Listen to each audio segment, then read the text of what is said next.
मेरा नाम भानु सहाय है।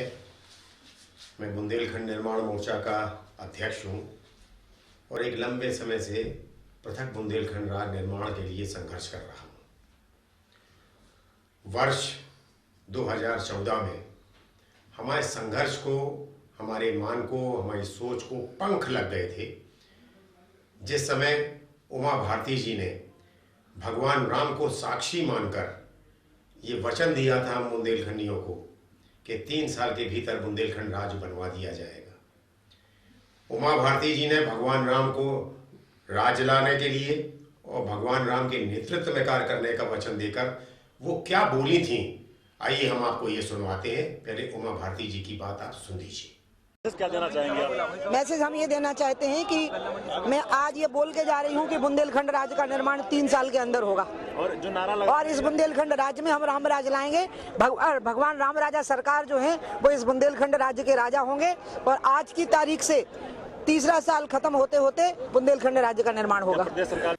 उमा भारती जी ने बाबा साहब डॉक्टर भीमराव अंबेडकर जी की प्रतिमा के नीचे खड़े होकर बाबा साहब को प्रॉमिस किया था और उन्हें ये उपहार गिफ्ट देने का भी वादा किया था कि 3 साल के भीतर हम बुंदेलखंड बनवा देंगे।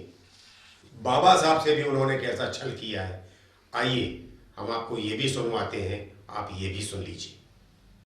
आज बाबा साहब मैं बाबा साहब को एक प्रॉमिस करती हूँ कि बुंदेलखंड में सबसे बड़ी संख्या दलित वर्गों की है और नरेंद्र मोदी के प्रधानमंत्री बनने पर मैं 3 साल के अंदर बुंदेलखंड राज्य बनवा करके यहाँ के दलित और गरीब वर्गों को गिफ्ट दूंगी ताकि यहाँ के दलित वर्गों को मजदूरी करने के लिए दिल्ली न जाना पड़े। बुंदेलखंड का बहुत बड़ी संख्या में दलित वर्ग है जो मजदूरी करने के लिए दिल्ली जाता है। पृथक बुंदेलखंड राज्य मिलेगा तो वो दलित वर्ग यहाँ पर रहेंगे, सुखी जिंदगी जिएंगे। ये बाबा साहब अम्बेडकर की जयंती का सबसे बड़ा उपहार है। ऐसे ही उसी चुनाव में मौरानीपुर में राजनाथ सिंह जी आए थे। राजनाथ सिंह जी ने भी उमा भारती जी के सारे वचनों को पूरा करने का वादा हम बुंदेलियों से किया था और ये कहा था कि उमा भारती हमारी बहन है, ये मंत्री बनेंगी, इनमें काबिलियत है, ये तो अपनी बात पूरी करा ही लेंगी। लेकिन हम भी ये वचन देके जा रहे हैं कि उमा भारती जी ने जो वादा किया है उसको हम पूरा करने का कार्य करेंगे। बहन उमा जी की वह हैसियत है कि मंत्री इनके लिए कोई बड़ी चीज नहीं है, वो तो बनेंगी, वो तो अपनी जगह पर है। लेकिन मंत्री नहीं या किसी प्रधानमंत्री या मंत्री से भी यदि कोई बात कह देंगे तो इनकी बात कोई टालता नहीं है। आपकी प्रत्याशी उमा भारती। झांसी में श्री नरेंद्र मोदी जी वो तो इतने भाव विभोर हो गए थे कि उमा जी आप ऐसा लगता है जैसे बुंदेलखंड में रम गई हो, आपके तो मन में, आपके तो तन में सारा का सारा बुंदेलखंड बस गया है।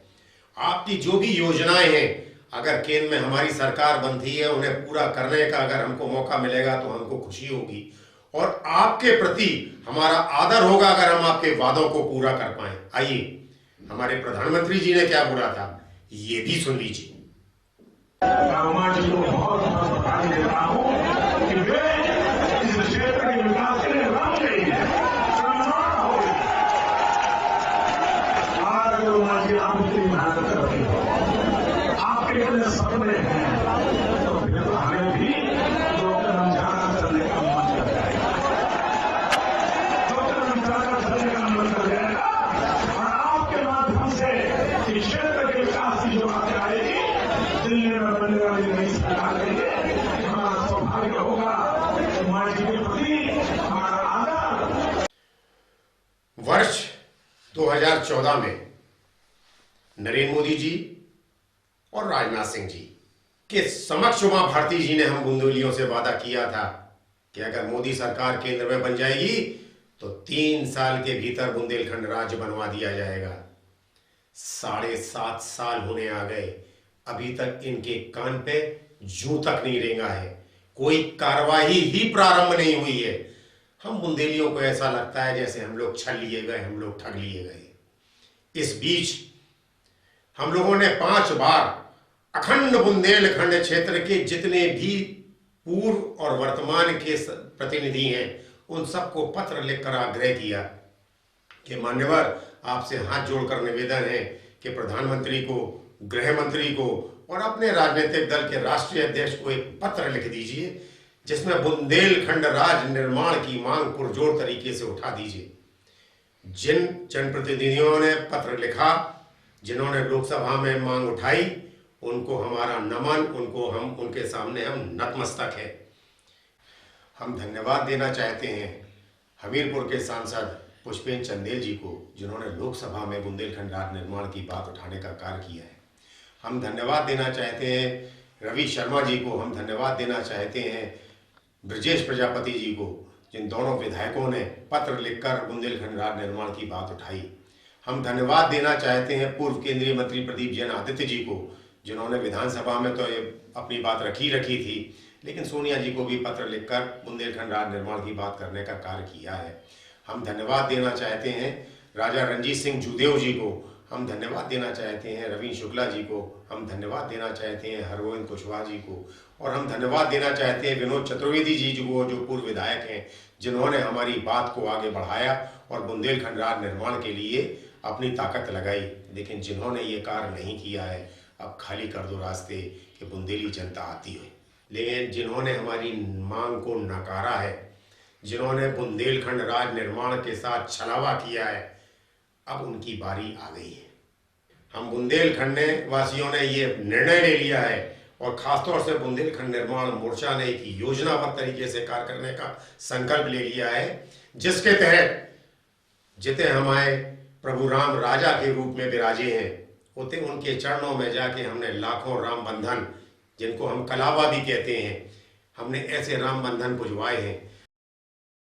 सरकार की जय, बोलो राजा राम सरकार की जय। इच्छा है प्रभु राम की जय, इच्छा है प्रभु राम की, एक ही सपना एक ही कार, बहुत सहा है अब न सहेंगे, बहुत सहा है अब न सहेंगे। जय बुंदेलखंड, जय बुंदेलखंड, जय बुंदेलखंड, जय बुंदेलखंड, जय राजा राम की बुंदेलखंड राज निर्माण की, जय राजा राम की बुंदेलखंड राज निर्माण की, जय जय बुंदेलखंड। जो लाखों लाख बुंदेलियन के हाथ में बांधे जे हैं, और जब हम वो बंधन बांध रहे हुए हैं, तब हम उनसे कहें तुम्हें राम को कॉल है, तुम्हें राम को कॉल है, तुम्हें बाबा भीमराव अंबेडकर जी का वास्ता है, तुम्हें बुंदेलखंड की धरा का वास्ता है, कि जिनने हमें ठगा है, जिनने हमें छला है, जिनने हमारे साथ वादा खिलाफी की है, जिन्होंने हमें बरगलाकर हमारे वोट लेने का कार्य किया है, अपना स्वार्थ सिद्ध किया है, इस बार तुमसे निवेदन है कि उन्हें हरा दो। हालांकि बुंदेलखंड की प्रांत की बात नहीं है, लेकिन फिर भी अमित शाह जी भी झांसी आए थे, उन्होंने भी ये कह दिया हमारे बुंदेलखंड के लिए कि बुंदेलखंड तो बड़ा धनाढ़ क्षेत्र है, यहां मात्र अगर अवैध खनन बंद हो जाए तो प्रत्येक घर के सामने मारुति कार खड़ी हो जाएगी। धन्यवाद अमित शाह जी, आपको नमन करते हैं कि हमारे हर बुंदेलखंड वासी के घर पर आपने मारुति कार पहुंचा दी। आइए अमित शाह जी का भी जो कथन है वो भी आप सुन लीजिए। बुंदेलखंड में और कुछ करने की जरूरत नहीं है, सिर्फ एक खनन घोटाला बंद कर देना तो बुंदेलखंड के हर बासिंदे को एक मारुति कार मिल जाए, एक मारुति कार। हम सुधरेंगे युग सुधरेगा, ये कहावत है। ऐसे ही एक बार इन्हें हरा दो, आने वाले जितने भी जनप्रतिनिधि हैं अपने आप सुधर जाएंगे। हम बुंदेलियों से कभी छल नहीं कर पाएंगे, कपट नहीं कर पाएंगे, झूठे वादे नहीं कर पाएंगे। हर रूप में जब ये हमारे राम बंधन बन रहे होंगे, एक पर्चा भी हमारा बाहर निकल के आया होगा, उसमें बाकायदा जो उमा भारती जी ने बोला है वो लिखा है, जो राजनाथ सिंह जी बोल के गए हैं वो लिखा है, जो प्रधानमंत्री जी ने बोला है वो लिखा है, सारा का सारा विस्तार में उसमें भी लिखा हुआ है। लोगों को हम ये बताने का कार्य कर रहे हैं कि जब तक हम सामने तन के खड़े नहीं होंगे, तब तक ही हमको छलते रहेंगे, डराते रहेंगे। अरे हर व्यक्ति की मौत आना है, हमारी भी मौत आना है। हमसे भी हमारे लोग कहते हैं कि जब इतने किसानों को उन्होंने जीप से कुचल दिया तो तुम्हारी तो बिसात क्या है कि स्कूटर पे घूमते हो। तो हम भी ये प्रतिज्ञा कर चुके हैं कि अगर मरेंगे तो संघर्ष करते हुए मरेंगे, घर में छुपकर नहीं मरेंगे। और बुंदेलियों, तुमसे हाथ जोड़कर निवेदन है कि आने वाली पीढ़ी के स्वर्णिम भविष्य के लिए आज प्रतिज्ञा लेकर लो। उठो बुंदेलो और भरो हुंकार, तो कल का सवेरा तुम्हारा इंतजार कर रहा है। इच्छा है प्रभु राम की और बुंदेलखंड राज्य निर्माण की। जय जय बुंदेलखंड।